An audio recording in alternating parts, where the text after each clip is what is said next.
ఈ సైడ్ వెళ్ళాలి. Drone operator నువ్వు? Yes sir. ఏమి ఎక్కడుంది డ్రోన్? ఇవన్నీ ఎన్ని ఉన్నాయి నువ్వు ఆపరేట్ చేసేది? ఇటు సైడ్ వెళ్ళండి సార్. ఇప్పుడు మనం 20 ప్రొక్లైన్లు 2 కిలోమీటర్ రీచ్లో పెట్టాం సార్. దాన్ని ఎందుకు అవసరం? ఓకే, 20 కిలోమీటర్ల 2 కిలోమీటర్ల రీచ్లో 20 ప్రొక్లైన్లు పెట్టాం సార్. ఇక్కడ 11 పెట్టాం సార్. ఇక్కడ 9 పెట్టాం సార్. ఆల్రెడీ వర్క్ జరుగుతుంది సార్. డోజర్లు, టిప్పర్లు, రాక్ బ్రేకర్స్, 370 CK పైన పెట్టి కొంచెం ఇది ఉంటే కనపడుస్తుంది బ్రైట్గా. 370 టిప్పర్స్ కూడా పెట్టాం సార్. 4 పెట్టాం సార్. 200 పెట్టాం సార్. నువ్వు మానిటర్ చేసేది ఒక డ్రోన్ మానిటర్ చేస్తున్నావా? Yes sir. Only one drone. ఇప్పుడు ఏమేమి ఫ్యూచర్స్ వస్తుంది దీంట్లో? ఏమేమి వస్తున్నాయి సార్? ఇప్పుడు నువ్వు ఇక్కడ రన్ చేస్తున్నావు కదా. Yes sir. ఒకప్పుడు 10 మీటర్స్ ఉంది, ఇప్పుడు 16.5. ఎన్నో తెలుగు తెలుసు సార్. అదే 16.5 మీటర్లు వస్తుంది. ఇప్పుడు డ్రోన్స్ అనే ఆపరేట్ అవుతున్నా చూపిస్తున్నావు. అదే సమయంలో ఇక్కడి నుంచి ఎంత మట్టి తీశారు రియల్ టైంలో మానిటర్ చేయగలుగుతున్నావు?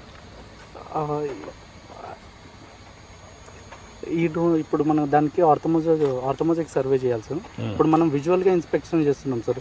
ఈ పాత్రలో అసలు వర్క్ అవుతుందా లేదా అనేది అంతవరకే చేయగలుగుతాం. అవును సార్. దాని నుంచి నెక్స్ట్ లెవెల్కి వెళ్ళొచ్చు కదా. రియల్ టైంలో కూడా ఈ రోజు మార్నింగ్ నుంచి ఇప్పుడు ఎంతవరకు చేశారు కూడా చేయొచ్చు కదా. ప్రోగ్రామింగ్ చేస్తే చేయొచ్చు సార్. అది కూడా చేస్తే ఇంకా ఈజీగా అవుతుంది. అవును సార్. ఇవన్నీ సెంట్రలైజ్ అయిపోతాయి. సెంటర్కి పోతే ఆటోమేటిక్గా ఈరోజు సాయంత్రానికి ఎంత అయిందో ఎస్సీకి కానీ అందరికి అదే ఇన్ఫర్మేషన్ ఉంటుంది. ఎందుకు ఆ పని చేయలేకపోతున్నారు?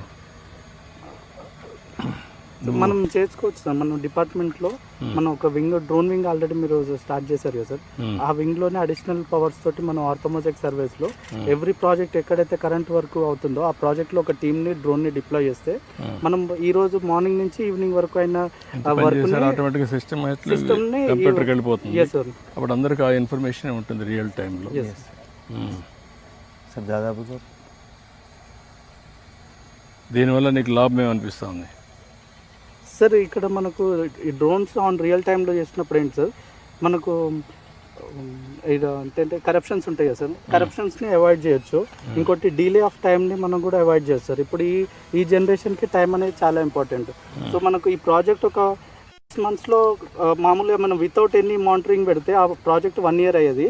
వితౌట్ మానిటరింగ్ మనం 8 months 6 monthsలో చేసినా కూడా ఆ 6 month టైంలో మనం ఒక జనరేషన్కే చాలా ప్రొడక్టివిటీ వచ్చింది. ఇప్పుడు మీకేంటి దీనివల్ల బెనిఫిట్ ఏంటి ఎస్సీగా? సార్ మాకు క్వాంటిటీ అసర్టైన్ చేస్తాం సార్. మామూలుగా సార్ ఇప్పుడు మనం ఈ రీచ్లో సార్ 15,000